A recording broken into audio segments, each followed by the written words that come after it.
శ్రీమన్నారాయణ, జయ జయ శ్రీమన్నారాయణ. ఈరోజు అంశం ఏమనగా అంటే, మనము ఆంజనేయ స్వామి వారికి ఏ విధంగా ప్రదక్షిణాలు చేయాలి, ఆ ప్రదక్షిణంలో భాగంగా స్వామివారిని ఎలా తలుస్తూ, స్వామివారిని ఎలా ధ్యానం చేస్తూ ప్రదక్షిణం చేయాలి అనేది అంశం. అయితే మనము నిత్యము స్వామివారికి ప్రదక్షిణం చేసేది వేరు, మంగళవారం రోజున స్వామివారికి ప్రదక్షిణం చేసేది వేరు.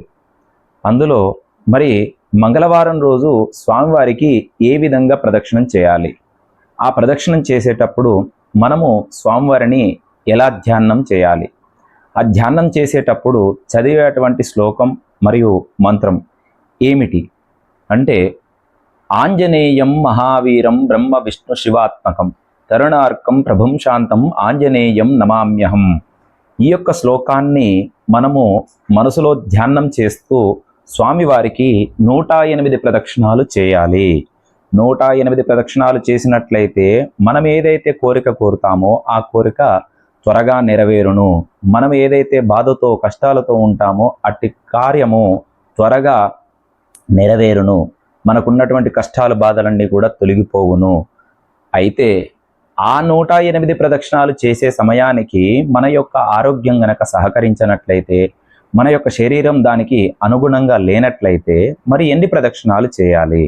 ఆ సమయం నందు 108 కాక 54 ప్రదక్షిణాలు ఒక భాగం, 21 లేదా 11 లేదా 5 ఈ విధంగా స్వామివారికి ఈ యొక్క శ్లోకం చదువుతూ ప్రదక్షిణం గనక మనం చేసినట్లయితే మనము అనుకునేటువంటి కార్యం ఏదైనా కూడా త్వరగా నెరవేరును.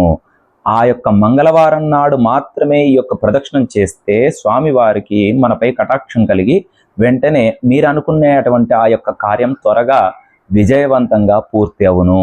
జై శ్రీరామ్, జై జై శ్రీరామ్. ఈ యొక్క వీడియోను చూసిన అందరూ కూడా నా యొక్క ఛానల్ని సబ్స్క్రైబ్ చేయండి, లైక్ చేయండి, ఇతరులకు షేర్ చేయండి. జై శ్రీమన్నారాయణ, జై జై శ్రీమన్నారాయణ.